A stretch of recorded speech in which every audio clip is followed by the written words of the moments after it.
Thanks for coming down and hanging out in the basement with me today. Well, we've got part 2 of the NW2 that I got from Mike, RailChief74 on YouTube. Definitely check out his channel. What we're going to be doing today is basically rewiring the whole locomotive. I got the chassis with everything disconnected, not many wires there. So we're going to use the Lionel service manual for a wiring diagram, and we're going to get cracking on it, and we're also going to get the horn working, and we're just going to go from there and show you how everything goes. Let's move the camera and we'll get started. Okay, here is everything that we've got. We got the soldering iron, which I could use something hotter, but we're just dealing with single wires. I don't need to... This thing will be on all the time, so I don't need to worry about using my soldering gun or anything. We got some nice quality solder. This has lead in it. This is Kester, and it is 60-40. That means 60% tin and whatnot is in there, and 40% lead.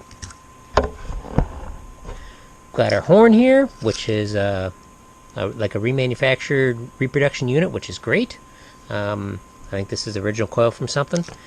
And the reason why I have two E-units here, this is the one I got with the chassis, and this is a great unit. There's nothing wrong with this one. The detent here is not quite as tight, but I could probably tweak that. The reason I went with this one is, turns out they moved this unit closer to the motor if you have a horn, and that necessitates a shorter lever. Now I could cut this one, certainly it's no problem, I got a Dremel, but I looked at this one, and this one has a much stronger detent to keep the E-unit on. So we're basically going to verify the coil works on this. We'll unsolder the fingers, and we'll basically swap over the good fingers and drum from this one into here. This unit here also is a like a reproduction unit. The originals had a different kind of finish on them. Not that it's a problem. It's definitely not a problem to have a remanufactured unit. But this one, just how I can tell, is this like really shiny. It's almost galvanized on the edge, and that would not have been a post-war style. But like I said, if this one wouldn't have had the long lever, I'd be using it. Just easier to put it in. But we're also going to replace these wires as long as we're at it. One of them is a little melted here, which is no problem.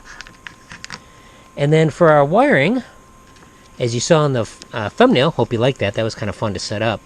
I've got this kind of little mini harness from past something I took apart, and that's why I saved these things for the wires. This is nice flexible wire, and here's the best part. We have got copper wires on here. It's almost a rarity in today's modern wiring. A lot of today's stuff is either copper-coated aluminum or just aluminum wire, and yeah, this is superior stuff, and it's about the same thickness as the original Lionel stuff that I can tell. We'll give this guy a test run, but I wanted to show you how I hook it up without an E-unit. Now, if you saw the last video, I explained it like 3 times, but it's no problem. It's really important to know how to do this. So without this motor is a series motor. It's called a series motor because the field coil is in series with the brushes. So what you do is, as it's hooked up now, we've got the outer rail of the track, which is kind of the chassis ground here, going to one side of the field coil. The other side of the field coil, you connect to one brush, and then the other brush, in this case, goes down to the center rail, and that completes our circuit. So everything's in series with it. And this thing will just go one direction. The change direction, we just rotate the brushes. So I've got my Army missile launcher set in neutral over there, so it's not going to take off on me. But so yeah, she works about as good as you'd expect. These are not great performance motors. In the other video, I really talk about why. But if we just reverse the brushes, swap the 2 leads around, and it goes the other way. And this is exactly what the E-unit does when the drum rotates. So we'll just take all these wires off here. Oh, one more very important thing. This is a good book to have if you work on post-war stuff. Greenberg's Repair and Operating Manual for Line Out Trains. I bought this off Amazon. Since I've been buying so much stuff off of Cabin Fever, I probably could have got it in a book deal or something. This does come up quite often. But it's got great diagrams. And this is the one we're going to be using. There's several that are... doesn't matter on the locomotive. It's hooked up the exact same. So it's nice. It tells you what wires go where, what color for the stuff that comes out of the E-unit. All the stuff over on the horn side is black. So we'll just have to carefully trace out where each one goes. Of course, I just closed the book. Hey, there you go. I've kind of worked on holding that open. Now, I should probably copy it and make a bigger thing, but this will work for now. So, let's see here. For what I've done with the chassis since you last saw it in part 1 is I put the coupler back on the motor side, so we're good here. But in regards to this thing being in here, the way this thing was, I'll just show you. The lever, because it's so much closer to the motor, the side of the truck here, the power truck, would actually hit the lever and it wouldn't turn all the way. So that's something you want to avoid. And you could probably put it in this way, but it's probably still have the same trouble. But first off, let me play you a little segment of the video where I went through the horn the last time, and I decided not to include it in that because this is all about the wiring. So let's watch that, and we'll come on back. Well, you know what? Let's see if the horn works. There is an adjustment for the horn.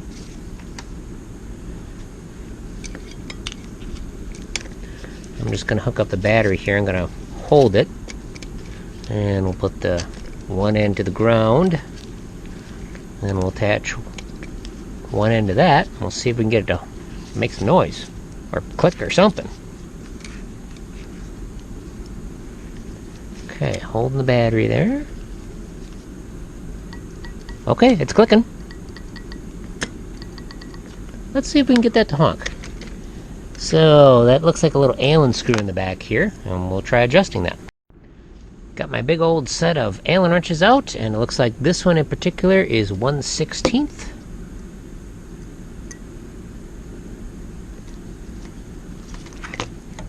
Now these things go out of adjustment with age and temperature and humidity, so yeah, anything's possible with these things. Alright.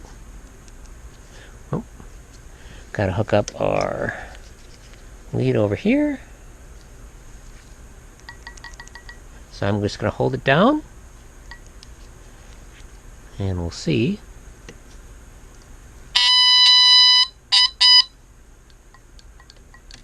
So that went a little too far.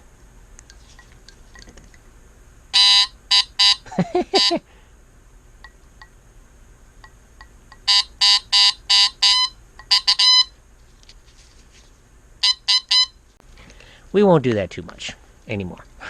But hey, got the horn working, so we're already ahead. Now I'm going to change cameras so I can get you nice and close working on this unit, and we will basically swap over components and change out the wires.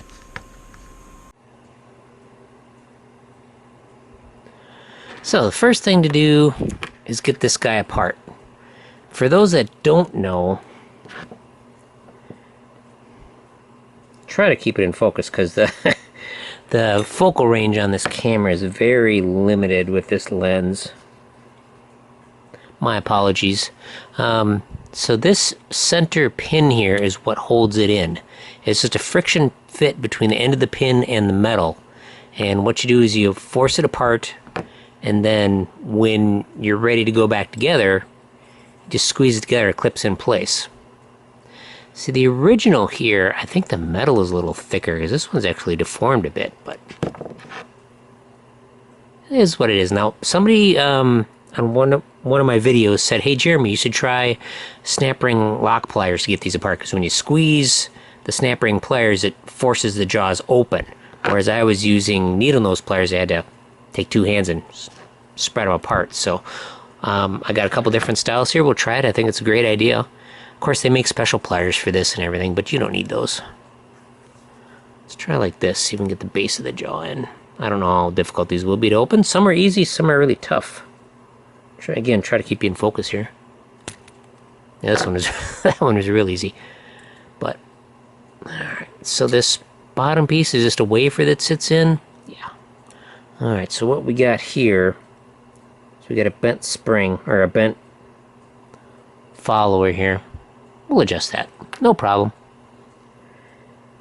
Alright, here we go here. This piece, the drum, looks good. And then we'll just carefully wiggle out this guy. And we'll look at our fingers. Not bad, not bad. And plunger came out, which is okay. Of course, yeah, like I said, this is like a remanufactured unit that I'm going to scratch on. And I might reuse this piece in the other one. This is probably a better quality unit because we got a plastic sleeve, so I'm sure it will operate better. But since we're replacing all these wires anyway, let's just cut it. No problem. Now, this guy, of course, kind of looks like crap, but I think it'll do good. The soldering iron I'm using is a Hakko.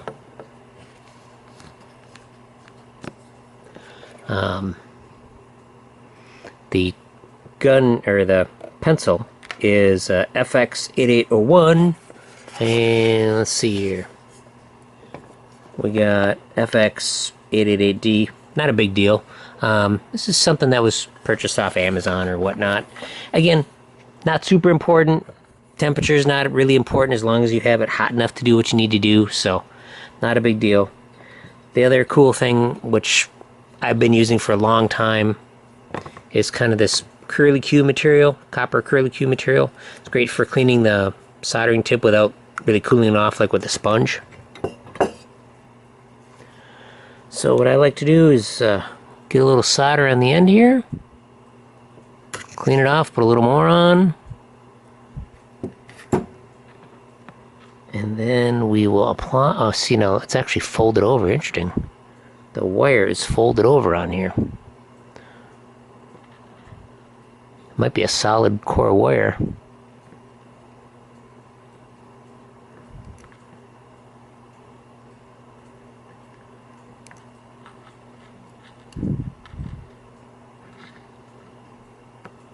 Perfect. Yeah, that's a piece of solid wire. That'll work good. I don't have any problem with that. Definitely reusable. Easily reusable. Okay. We'll just verify that our colors match up here. They should. Get to the important bit here. Okay, we got green on the bottom, the way I'm holding it, blue next up, and black all the way at the top. Okay, so we will unsolder these wires next, but let me get something to hold these in place, because I'll have trouble with that. Here is a little tool called the Helping Hands. Very basic. They make a lot better ones, and eventually I'll get something better. But all I need to do is carefully hold this in one position while I desolder it. So I really only need one side being held. Then I'll move it over for the other wires. Alright, let's see here. How's that looking? We'll get you into focus here. This one's just kind of doing nothing. Sometimes a knife can help you with this when you're doing this kind of work.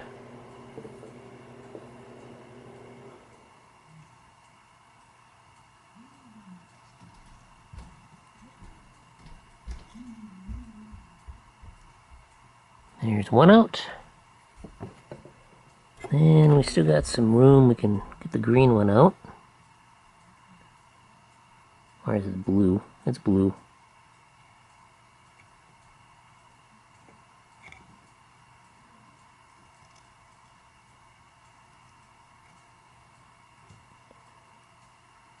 No problem. Now, carefully, without burning myself, switch this around.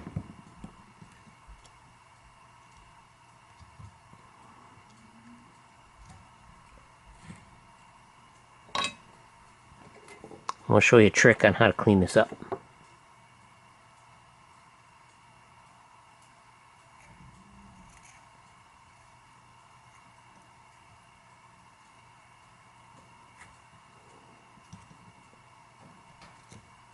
Okay, perfect. Now here's another tool. It's called the Soldapult. S-O-L-D-A-P-U-L-T, something like that. Basically, it produces a short vacuum, spring-loaded device, and when you hit the button here, it just goes back very quickly and gives it just a little short burst of vacuum. So, get you back into focus here. What we can do, so we should be able to heat up the back side of that rivet and get the whole thing nice and hot.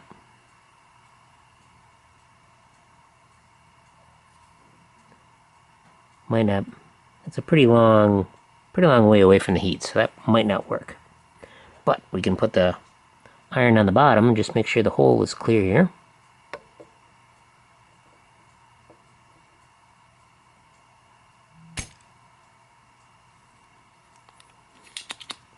Got a little bit of solder. Let me secure this a little bit here.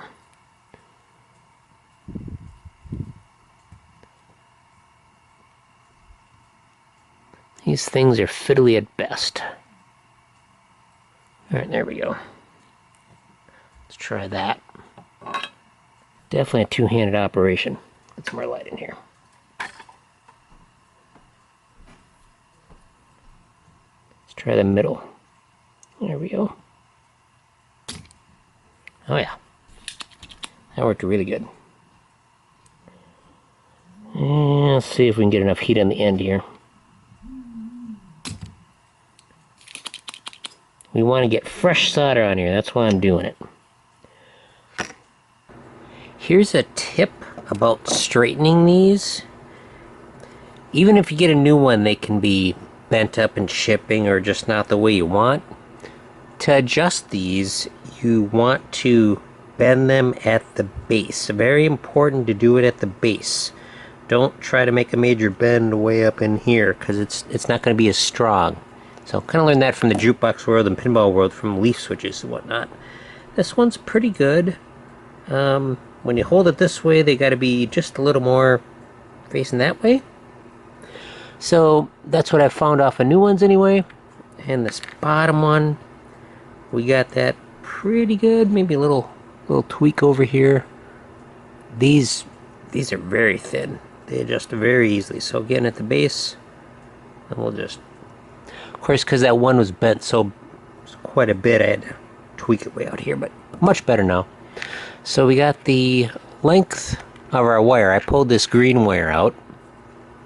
This is how long I'm going to make it. It's about 7 1/4 inches. Doesn't have to be exact, but let's see. We want green, blue, and yellow off of our wires here. So green, blue, yellow. All right. I just like to be neat with some of this stuff, even though, like the yellow, I think has to be a little shorter, but we can always trim that.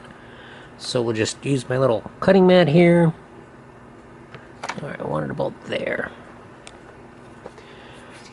Okay. So satisfying. So now, to strip these, I'm going to use, this is a vice grip stripper. There's many different styles of this out there, so I don't want very much to stick through, but I will try to get a little extra. So basically what I'll do is I'll stick the wire through and I'll bend over the end of it, then solder it like they had it done from the factory. So it might be a bit much here. Let's see if we can get her into focus for you. There we go. Looks pretty good. These things work so good, especially on small wires, but you can see that nice copper wire there. We'll just strip one end for now, so probably just the length of the wires.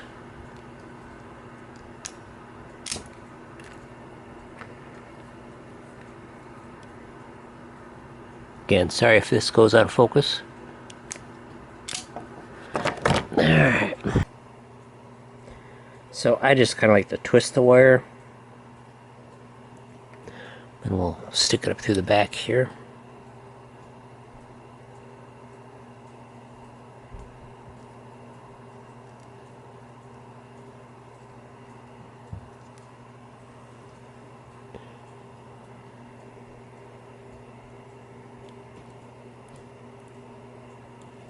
There we go. Looks nice. Alright, soldering iron is hot. Show you that here. We'll clean the tip, put some fresh solder on. Then what we want to do is we want to heat the wire and the base around it. Not worried about getting it too hot, but if we get the wire really hot, then the insulation will melt back, which you don't want, so got to be a little quick.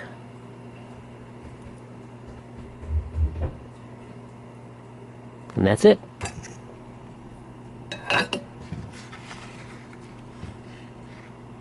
Let's get a little closer and focus you up here. So yeah, that is a little bit extra solder, but it's still good. Didn't heat it up too much. I'll probably take some cleaner, Scotch-Brite or something, just support the back of this and clean that finger. This finger's overheated.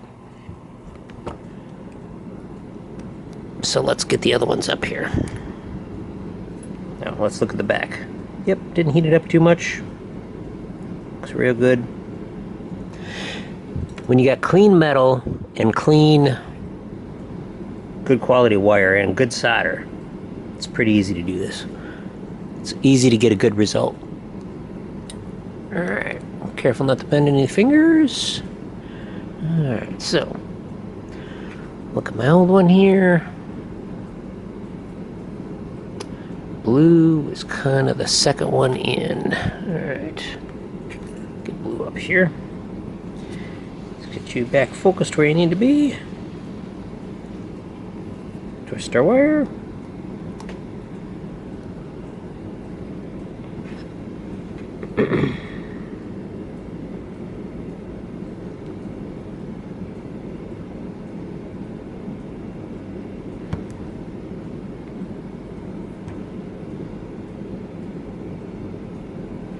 Perfect.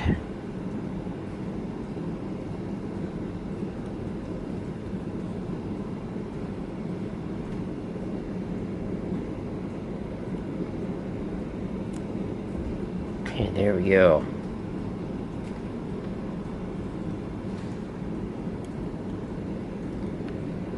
That laid down nice in there.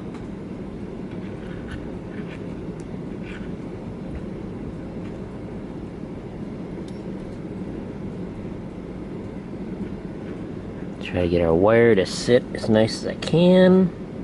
There we go.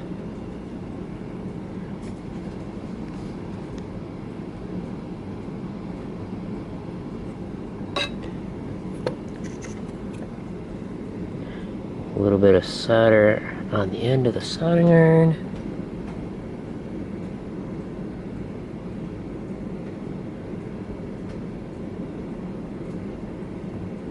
Perfect.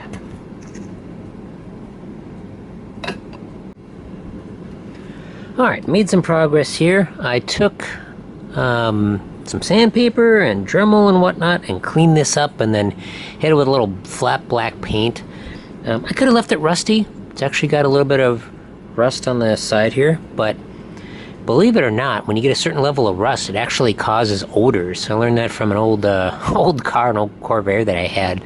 I kind of knew that anyway just from reading the post, but yeah, you got like an old car with a rusty floor. It just smells horrible on the inside, but cover up the rust, clean it up, get rid of it, smell much better. Now, the fun part, trying to get this thing back together, and it is difficult to get together until you've done a few, and I still will probably fumble this, but we'll see how I do. Of course, I soldered the wire on here, so we're good, but basically it's just kind of fumbling everything together, then getting the last piece in and locking it closed with some pliers. So I got some pliers. We're gonna open the jaw here, and it'll just go click. Amazing how that works. All right. So, another thing. I pulled the plunger out, and it actually had lubricant in it, which is a no-no. You want these to run dry. This one did have a plastic sleeve. This is new enough to have a plastic sleeve, so I was good there. But yeah, I cleaned it off, and here's the Q-tips here. And as you can see, there's a little bit of oil residue on there. So yeah, clean this up. This cleaned up really good. The drum, no problems there. Let's see here. So let's see if we can get this guy in. And of course, I'll probably tweak these by accident. They bend so easily. But let's see if we can sneak this guy in here and lock this guy in first. And when we get it all together, it's going to be hard to test it, but we want just a little bit of friction on these on the drum, not a ton, just a little. So I might play around with it once I get the drum ready to get in there. Okay, trying to get it in as smoothly as possible, but I'm probably going to end up tweaking some fingers by accident. It's definitely not easy. Hope you don't get too bored watching me try to do it. My fingers will probably be in the way.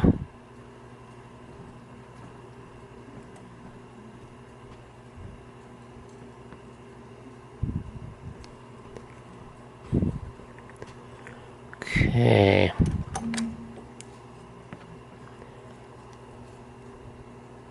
Remember, you don't want to force anything. Let's see if we can hold these open a little more. And these pliers might not be the ones for it, but not really. Okay, there we go. Hopefully, as soon as I get one side in, we'll be okay. I gotta see what's going on too.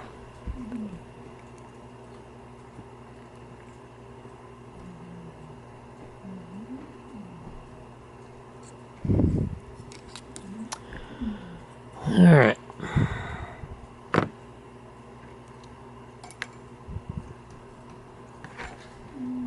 And again, it's been a few months since I've done one of these, so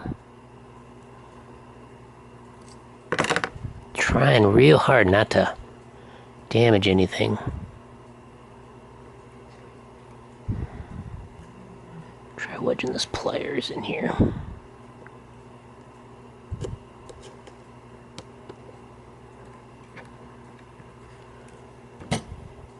That's not gonna work.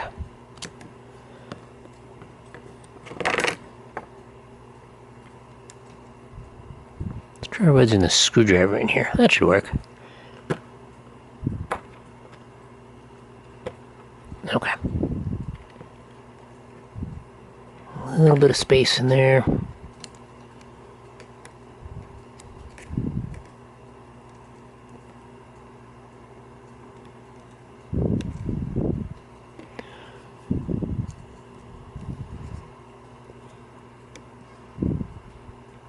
Okay, I think we got enough space.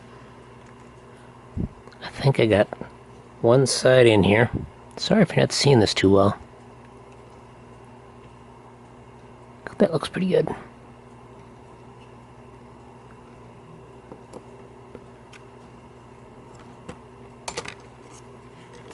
let's see here. Bingo. Alright, so I've got the fingers in.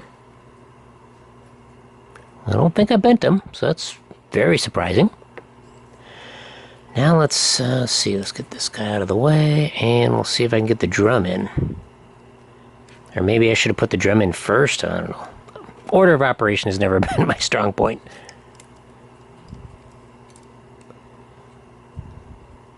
Okay, we'll be alright. So now when I set the drum in, I'm also looking at the fingers. See if we get a better focus on this. There we go. Try to get some more light in here for you.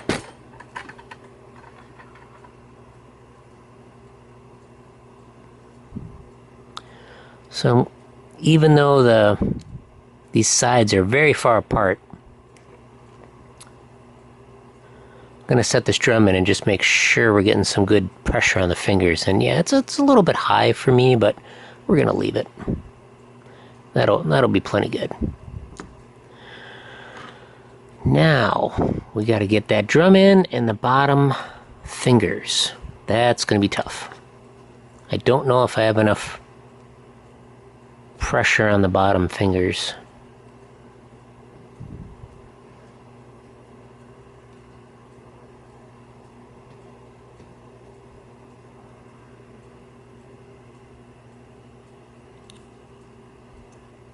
There we go.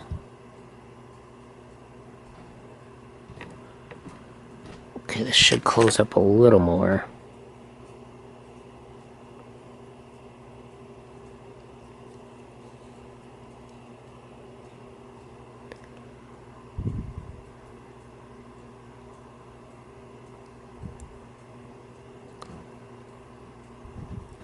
We're not doing too bad. Now, let me set this guy in place. See if I can have pressure on these fingers. That looks pretty good. I think I got enough. Alright. We got everything just about in right position.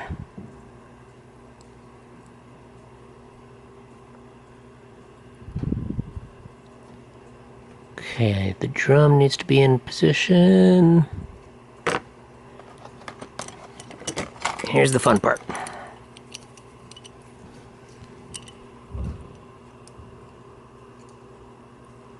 Alright.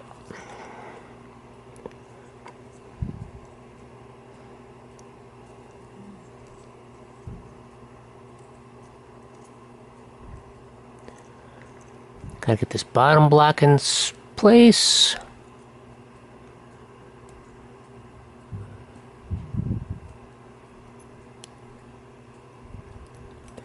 Trying real hard not to damage the fingers. Top board, we're good. That's in. We're set. Okay.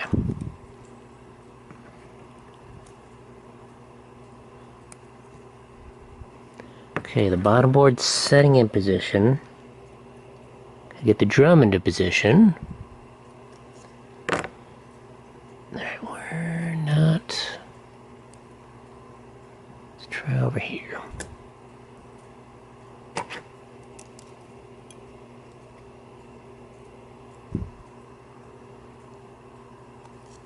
Okay, everything's lined up. Drum's in position. You can see the shaft there for the drum. We got it back there. We got the plunger in position. We got this place in position.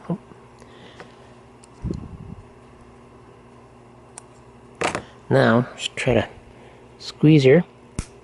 There he goes. Snap. So, let's take a look at this. The drum rotates. Both shafts are not damaged. Little nibs on the end of the drum, so it's good. We've got the back plate in. Got this plate in. Everything's good. I might have a little too much tension on the fingers, but I'm not going to worry about it. And, as a test, we'll just bring up the plunger, let go, comes right back down. This unit will hopefully work perfectly. And we are set. I am very happy with that.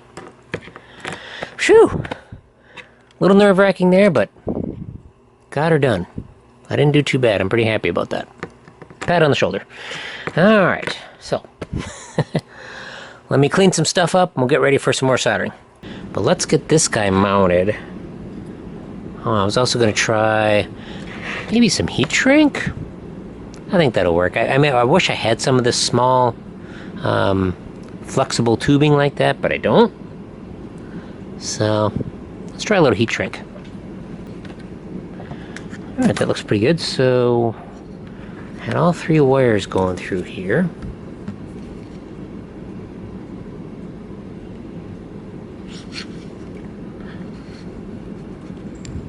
Okay, that looks good. Of course, I don't really recall exactly how it was routed, but maybe I'll look at some pictures or something from my engine and we'll see what we can figure out. Let's put this guy in. I'm really liking how this turned out. It's good. Really happy I painted it. Okay, we got a lock washer that has to be on the outside.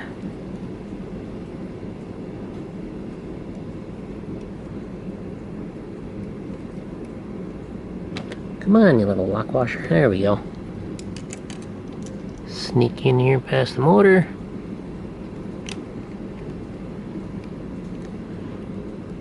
Tighten it up best we can. Alright.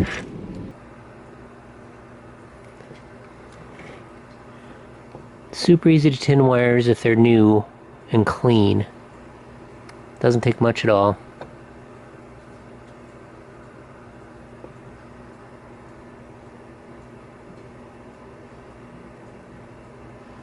Very little solder. Get this blue one in where you can see it.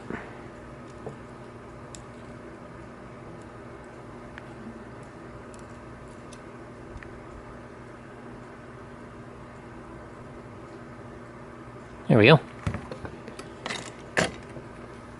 Gonna put some extra solder down here. The motor lug.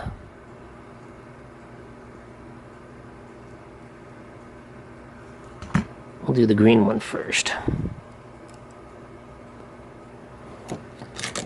Having it long might mean the wires will get a little tangled up, but for now, I'm okay with that. Let's try to fold them up the best we can.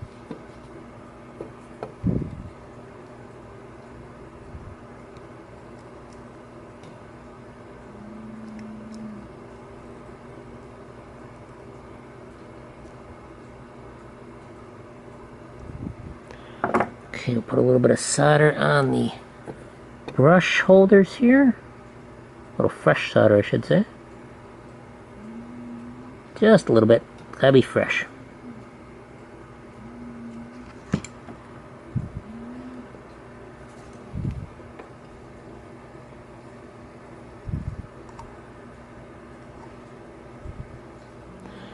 Of course, since I got the wires all kind of bunched up here, they could break, but that's okay.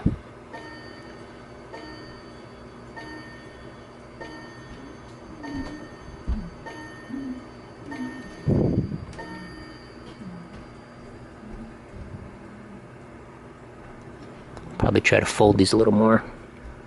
And we got 8 o'clock at night, which means I'll be signing off soon. Sorry, my thumb's in the way. It totally is, isn't it?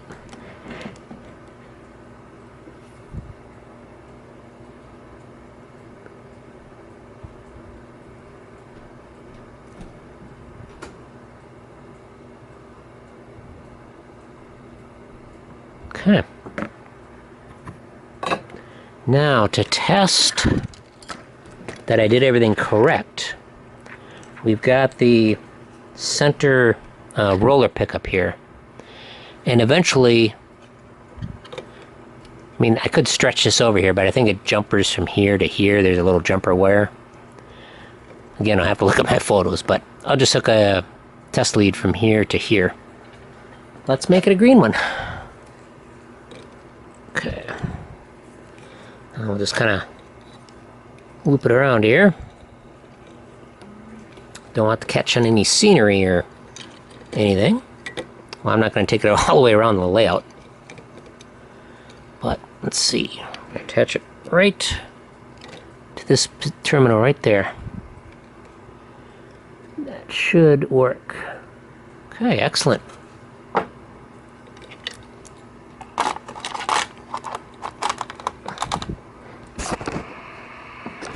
Focus. Okay. Power supply on. Fingers crossed.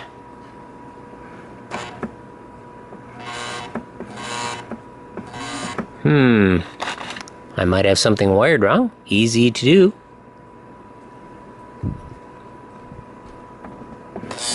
Well, there we go.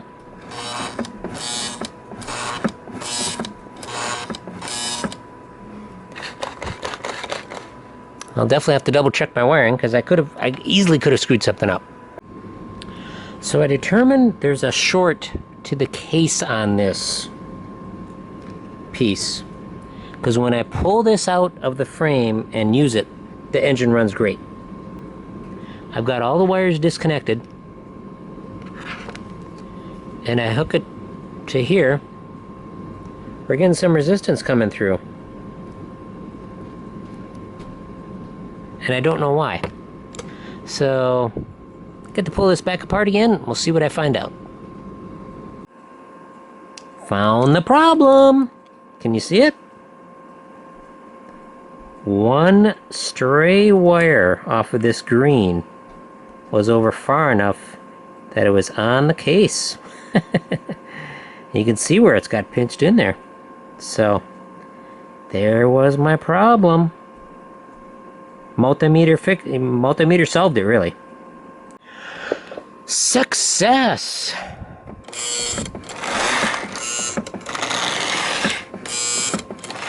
Works great now. All because of that one hair of a wire. Something to learn from, I guess. But then again, that's why we use the meter. And, you know, don't just throw it in the dumpster or something, get pissed off or something like that. But, you know, just pays to take your time and troubleshoot things properly. And yeah, I was getting frustrated, but... So, as we take a look at our wiring diagram...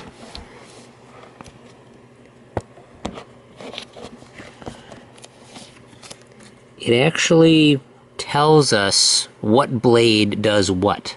And what I've determined by looking at this is that even though there's 6 points on here, they're not, it's basically just 3 pairs.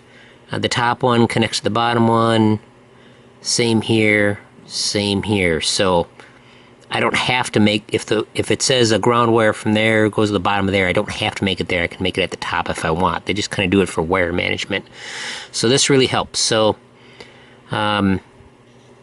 first thing I want to do is I want to connect up the collector, shall we say, to it's probably going to end up being a bottom one because it says second one in, but my lead off my collector is a little short, so it's easier if I wire it there. And then I want to do a ground, and they seem to really want the ground wire to come from this bracket. So I've been working on soldering, I'll show you on here, prepping this so it'll take solder, and then we'll hook a ground up to the outside terminal.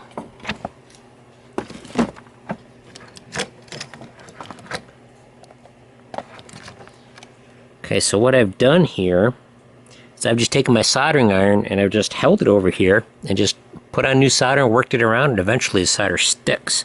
So that's kind of what the rosin helps you do.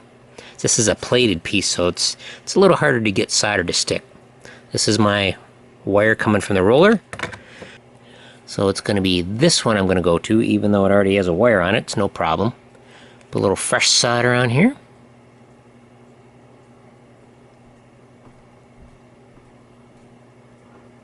This is not a real clean wire, so we'll see how it takes the solder.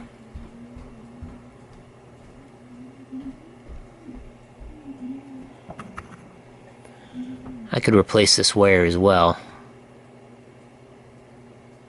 I'm just continuing to flow on solder, and I'm wiping off the excess here. I'm letting the excess be disposed of. I just want fresh solder on there. Sometimes wires will not accept solder very well. I think this one's coming along though. Let's see if we can connect this guy to the second wire here, second terminal.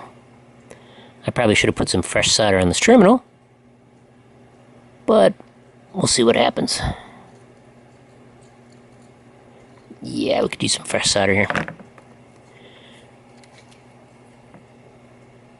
Sneak in behind the wire, hopefully.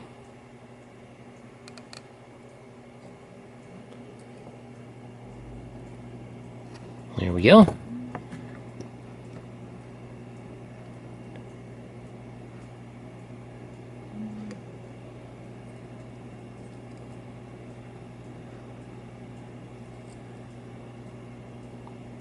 Let it cool off.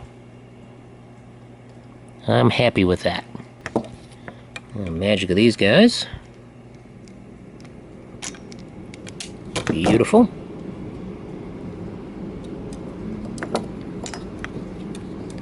A little more on this end.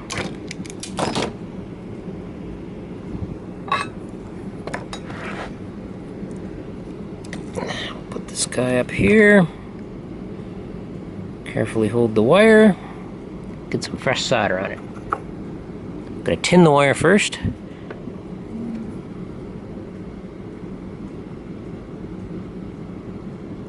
Beautiful. Do the other end.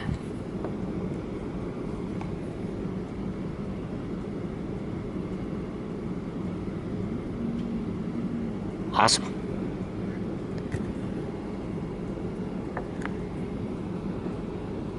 Now let's see how difficult it's going to be to solder this guy in place.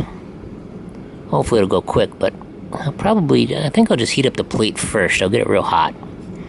So that plate's going to sink a lot of heat away from the iron.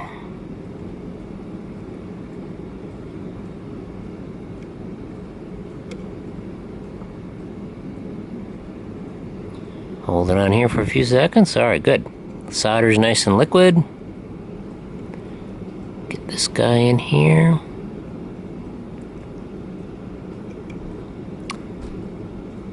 I should probably be using my big soldering tool here, but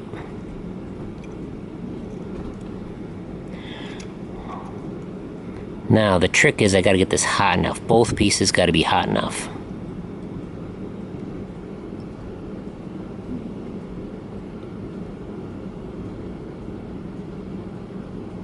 So it's going to take a while, especially with this soldering pencil. Alright, we're getting close.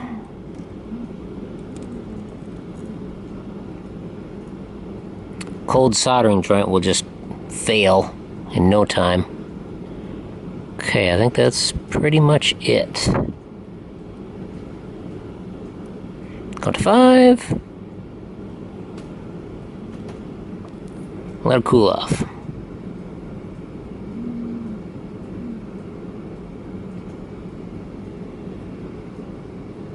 Excellent. That looks good. Very nice.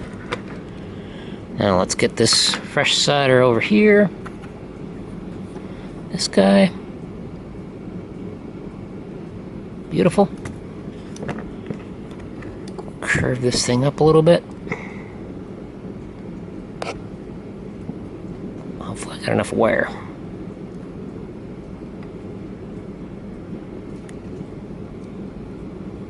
Alright, that looks pretty good.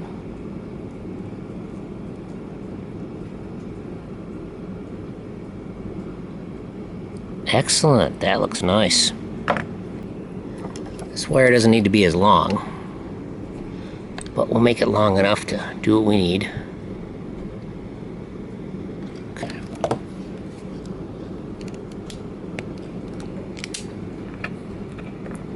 Okay, let's crimp this guy here. Or, not crimp it, strip it.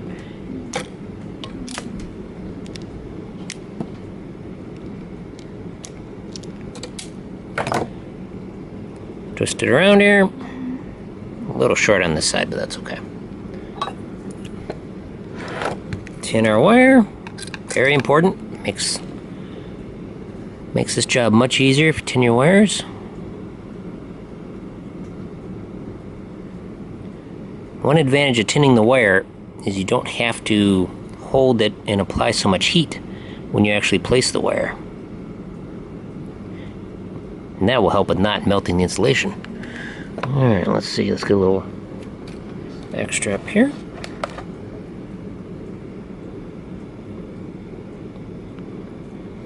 Get this wire out of the way.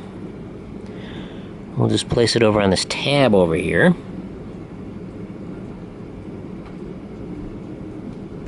Oh, that tab took solder pretty good. Make sure.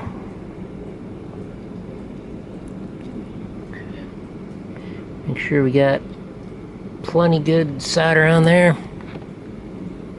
We'll just hold this here. Whoops.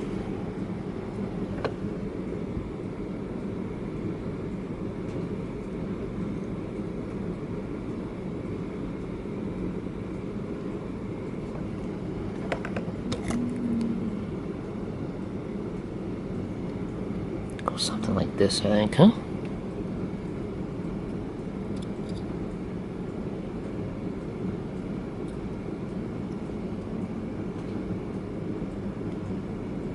A little too much solder on there, but that's okay.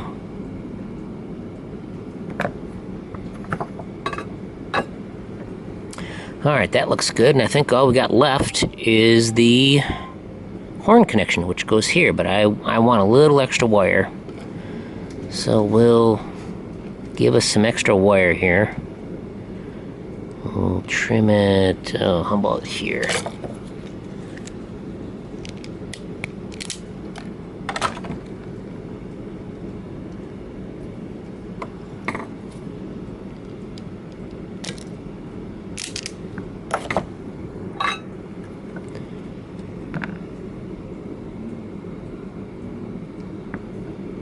Good. Extra solder there. Make sure I'm not bridging a cap or anything. All right, not a problem.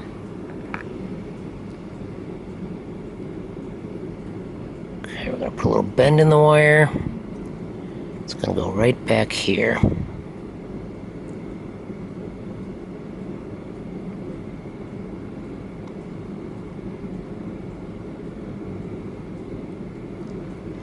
Beautiful.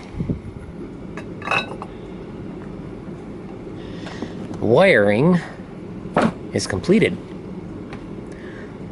Let's see. The horn should work if I short out the connection here. I think the battery goes in like this. Although I could be mistaken. These things are kind of tricky to get in. Alright, we'll try it this way. Try that.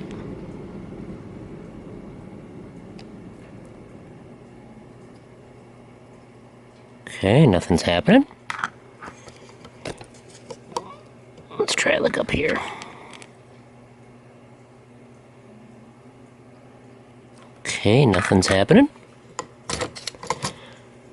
Let's try the battery like this.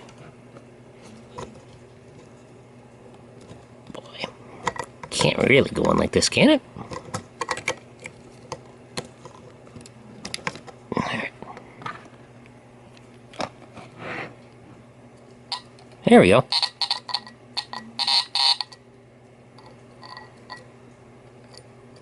Maybe my contacts need a little cleaning.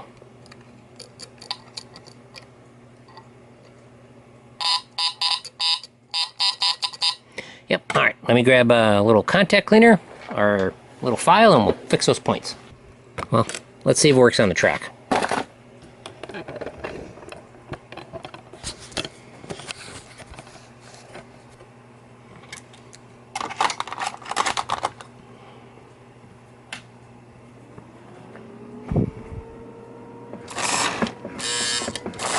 Okay, that works.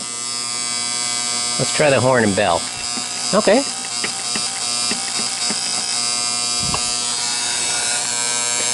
So, let's see what... The armature, the relay, is working.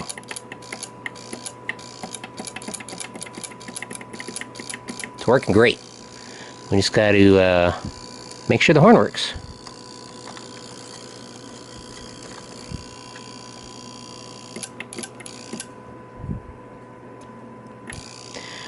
Alright, so wiring's done. Just gotta make sure why we don't have a good connection there. I'm gonna take a look at it and I'll be right back and tell you what I found. Well, I'm happy to report success. Man, talk about tough. After I fixed the contact so it wasn't touching the relay, I pulled this thing off and I bent the relay down a bit so it's just sitting better. Still having problems, and it was just a connection. Basically a bad connection between the screw, this copper piece, and the rest. I just had to work the screw up and down a whole bunch of times and tighten it really tight. And now, when I turn on the power, put it in neutral, the horn works and my battery isn't cooked, so I was pretty happy about that. It's still getting a little bit of AC current that might be common. It's like 2 volts, but yeah, well, we'll see what happens. But let's, oh man, finally, let's get this shell on here, and then we can call it done. I'm kind of tired of this, tired of this project. It's been going on for a while, but hey, I really enjoyed it though, so that is the main thing. Hope this screw's not too long, might bind on the motor. Alright, let's see here. See if we can tuck these wires up in here carefully.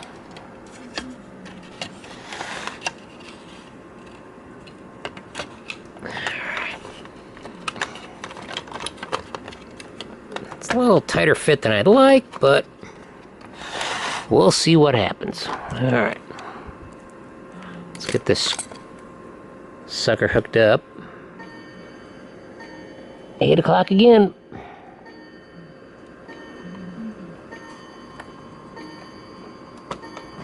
Where's that screw go? There we go.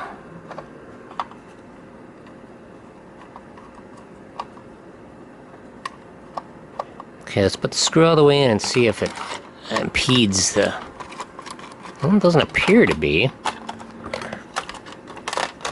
Alright, let's try it out.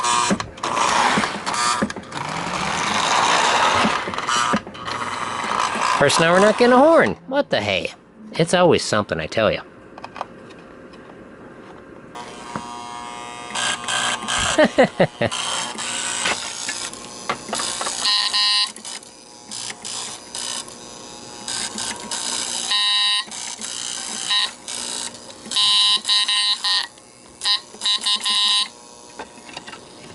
Tell ya.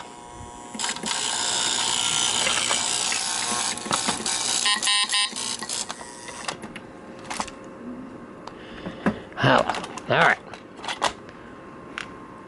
Let's wrap it up.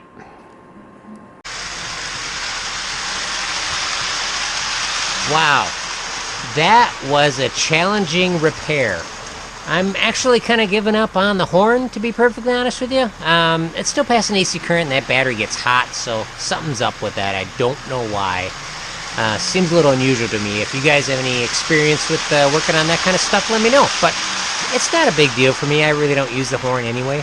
But it was fun to work on, fun to hook up, and I don't regret spending the time on it. But yeah, that reverse unit, that was very tricky. But again, another lesson learned, and that is awesome. Well, I hope you enjoyed this series, and hope you check out part 1 if you haven't seen that, where I do the mechanical stuff on it. And I want to say thanks a lot for watching, and I hope you check out the back catalog, and thanks for hanging in there with me. Let's give it some speed. It's a noisy one.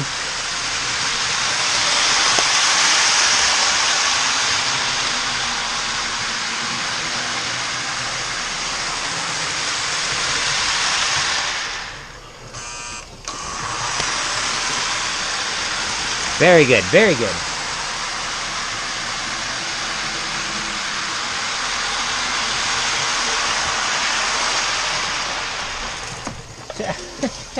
Shoving that one backwards a little off. Pretty lightweight car. Bound to happen. Thanks for watching.